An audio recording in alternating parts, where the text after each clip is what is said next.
The U.S. Federal Aviation Administration, or the FAA, has allowed some flights to resume after a system outage in the United States. The FAA had earlier issued a stop order while they tried to fix the system. Normal air traffic has resumed in New York's LaGuardia Airport, among others. Over 4,300 flights were delayed and more than 800 had to be cancelled because of this unprecedented outage. Almost all shipment flights and passenger airlines were affected by this stop order. The system that stopped working is used to warn pilots of any obstructions before takeoff. US President Joe Biden said the authorities were investigating. They don't know what the cause is, but I was on the phone in about 10 minutes. I told them to report directly to me when they find out. Aircraft can still land safely, just not take off right now. We don't know what the cause of it is. They expect it in a couple hours they'll have a good sense of what caused it, and we'll respond at that time. Secretary of Transportation Pete Buttigieg tweeted that the affected system has been fully restored. Authorities will determine the cause and recommend the next steps. The FAA system failed at about 2 a.m. Eastern Time in the U.S. While the cause is unknown, White House Press Secretary Karine Jean-Pierre has tweeted there are no signs yet that this was a cyber attack. The system that failed is called NOTAM, which stands for Notices to Air Missions. It alerts pilots to hazards such as snow, volcanic ash, or even birds that are near an airport.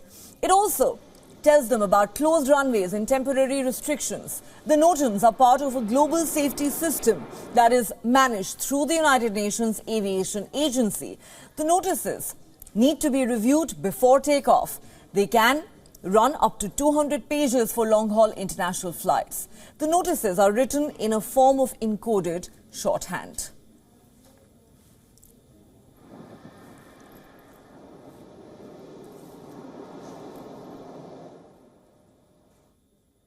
So what just happened in the United States today? For more on that, we are joined by Jason Luber, an anchor for Denver 7 News, and our correspondent Susan Tehrani joins us from New York. Susan, if I could come to you first, how bad is the situation currently? Operations have resumed in some parts of the country, including New York. Tell us the latest. Right, Neha, as you mentioned, operations are resuming surely but slowly. But, you know, this is something that does have a domino effect at the end of the day. And 9 a.m. Eastern time, we did get news that operation was resuming at some airports after this so-called glitch in software at the computer system is what we are hearing as one of the reasons that this sort of shutdown happened.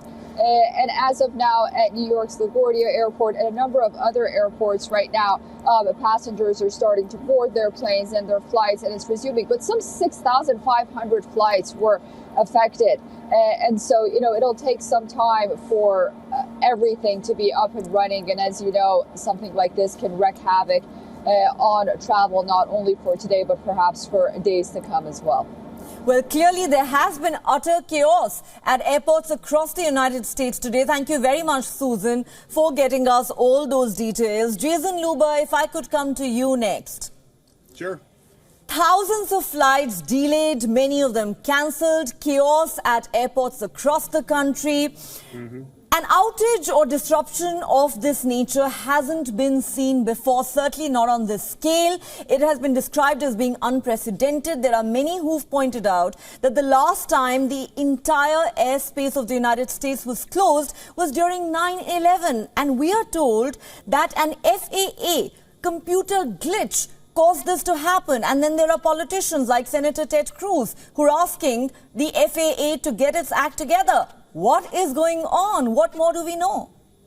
Yeah, it's interesting. Actually, I was flying on 9/11 in our helicopter doing traffic reports, and it was an eerie sight. It was also eerie to watch this morning as all the aircraft around Metro Denver and around the United States was all on hold because of this NOTAM issue.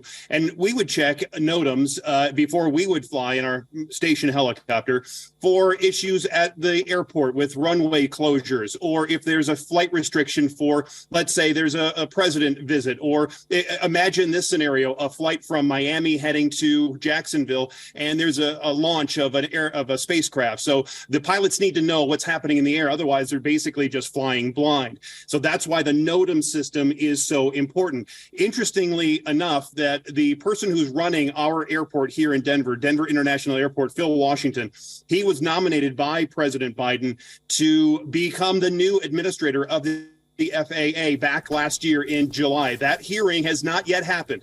And so the FAA is without a leader right now. And so in this instance, where we have a catastrophic failure of the NOTAM system that actually went down late last night Eastern time at about 8:30 or 9 o'clock Eastern time, pilots were able to use a phone system to actually get the updates. But because flights were just so light, the volume of flights so light in the overnight hours, it didn't really become a problem until this morning when all the East Coast flights started catching up and the pilots couldn't get their information they needed.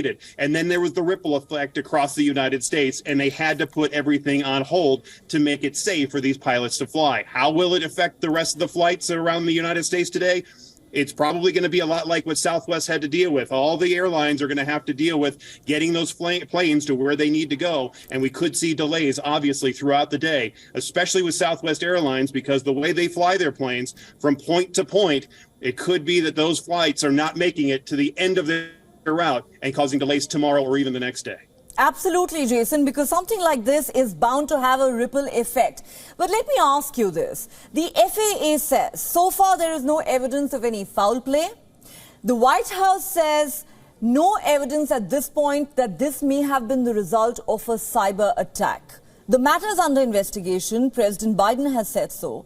But would it be correct to say at this point that a possible cyber attack is something that cannot be ruled out? It cannot be ruled out. Nothing can be ruled out at this point. We're looking at old systems. This system was on a telephone for a lot of years. I mean, that's where most of the pilots would get their information. And that's how they had to revert back to the telephone system on the overnight hours here in the United States. They've gone to an online system, but I was just trying to get online and check some of the NOTAMs, and the site is overwhelmed right now, probably with a lot of people trying to check their flights or just figure out what's going on with the NOTAMs. But that system is overwhelmed right now and cannot keep up with what is a flight system that has about 21,000 flights per day just in the United States. We had, I think, 5,000 United States flights already delayed, about 600 or 900 or so canceled already. And so this is a system that needs to be improved. And will it be improved? Well, we'll have to wait for the Department of Transportation and the White House to get back to us on that, because right now it doesn't look like that's on the menu. All right, so we'll have to wait and see what a full investigation eventually reveals. But I guess it has to be said that thousands of flights suddenly being grounded in the United States of America must be surreal. Well, Jason Luber, yes, go ahead. It really is, Neha. Thank you. Yes. Yes, one can understand that, and one also hopes that the situation does return to normal at the earliest, though it looks like it's going to take a while. Thank you very much, Jason Luber, for speaking to WION. My pleasure.